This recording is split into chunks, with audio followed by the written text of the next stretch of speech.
Hello everyone. सो आज की इस वीडियो में हम बात करने जा रहे हैं एनटीपीसी के बारे में।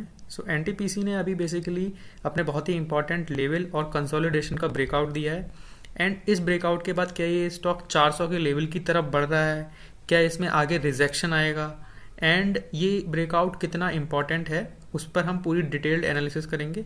वीडियो में आगे बढ़ने से पहले अगर आपने इस चैनल को अभी तक सब्सक्राइब नहीं करा है तो वीडियो चैनल को जरूर सब्सक्राइब करें एंड वीडियो को लाइक कर दें, क्योंकि नए चैनल पर आपका सपोर्ट ही हमें नई रिसर्च बेस्ड और ऐसी स्विंग ट्रेड से रिलेटेड लाइक वीडियोस के लिए रिसर्च करने के लिए मोटिवेशन देता है। तो हमारा सपोर्ट करें। अभी चलते हैं इसके टेक्निकल एनालिसिस करते हैं इन डेप्थ में।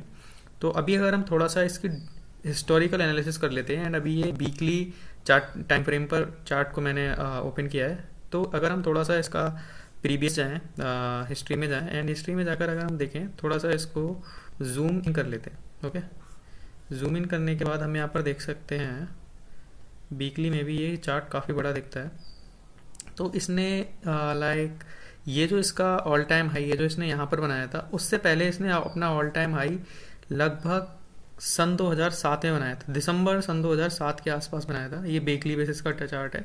एंड उसके बाद इसमें एक अच्छा करेक्शन आया, उसके बाद रिकवरी भी आई, लेकिन अपने ऑल टाइम हाई को नहीं तोड़ पाया।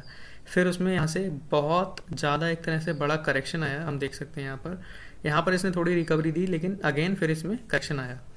इस करेक्शन के बाद जब इसने यहाँ पर इन लेवल्स पर, जो ये लेवल था जो इसका प्रीवियस ऑल टाइम हाई था, ये ऑल टाइम हाई का लेवल था 241 240, राउंड फिगर में 245 अगर हम मान के चलें तो 245 यहाँ पर इसने एक कंसोलिडेशन किया एंड 245 अपने ऑल टाइम हाई का ब्रेकआउट दिया। एंड ब्रेकआउट देने के बाद आप देख ही सकते हैं इसमें कितनी शानदार रैली आई।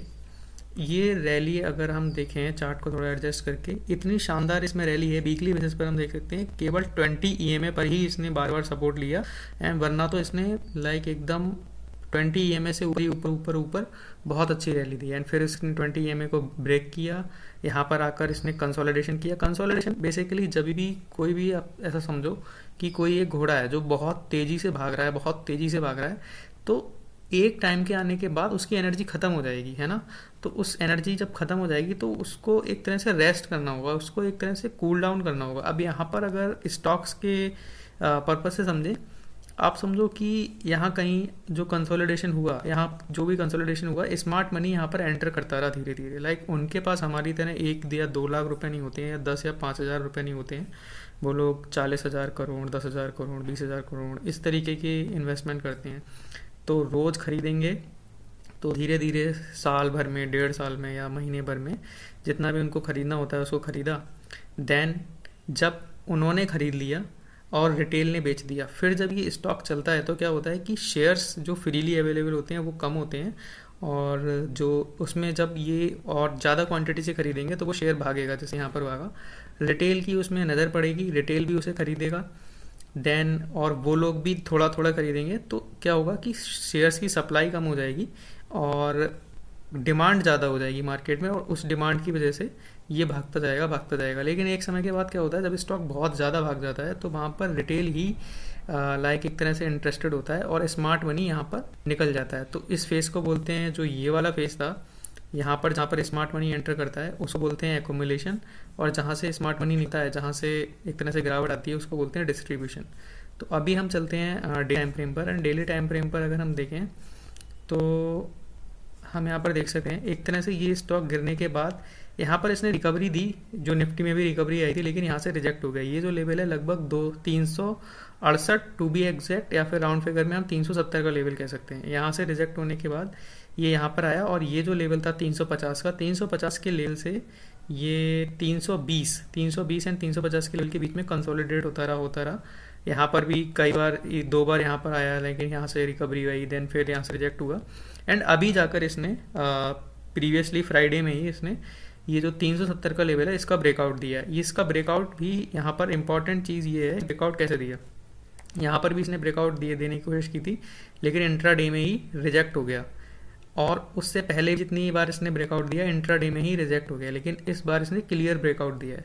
तो अभी हमें लाइक एक तरह से उत्साह में आकर इसको खरीद नहीं लेना है, इसमें जस्ट वेट करना है कि यहाँ से ये, या तो ये यहाँ से चले और फिर यहाँ पे आके रीटेस्ट करे दोबारा, जो कि ये करेगा क्योंकि कल जो है मार्केट में कल रात में एक न्यूज़ आई थी कि सुप्रीम कोर्ट ने, अमेरिका के सुप्रीम कोर्ट ने ट्रम्प के टैरिफ को इनवैलिड कर दिया है। तो हो सकता है यहाँ से आपको एक गैप अप देखने को मिले, लेकिन उस गैप अप के बाद आपको इसमें एंटर नहीं करना है क्योंकि वो कैंडल सस्टेनेबल नहीं होगी। उसके बाद जब ये यहाँ पे रिटेस्ट करेगा इस लेवल पर, रिटेस्ट करने के बाद यहाँ से higher and higher low pattern बनाएगा, है ना, तब फिर हम इसमें एंट्री लेने के लिए देख सकते हैं। और उस केस में जो हमारा एक तरह से स्टॉप लॉस रहेगा वो लगभग इस लेवल का रहेगा। ये जो लेवल है हमारा यहाँ पर, जो इसका ये कंसोलिडेशन जोन बना है, लगभग 360 का हमारा स्टॉप लॉस रहेगा राउंड फिगर में। एंड उसके बाद हम ब्रेकआउट के बाद, जो रीटेस्ट के बाद ब्रेकआउट होगा, उसके बाद हम इसमें एंट्री लेने के लिए देख सकते हैं। तो ये मेरी स्ट्रेटजी है इसमें, क्योंकि अभी जो अगर कैप अप होता है मंडे में न्यूज़ की वजह से, वो मुझे नहीं लगता कि सस्टेनेबल होगा। अगर उसमें आप ले लोगे तो उसमें आपको फंसने के बहुत ज़्यादा चांसेस रहेंगे। तो मेरी ये एनालिसिस है।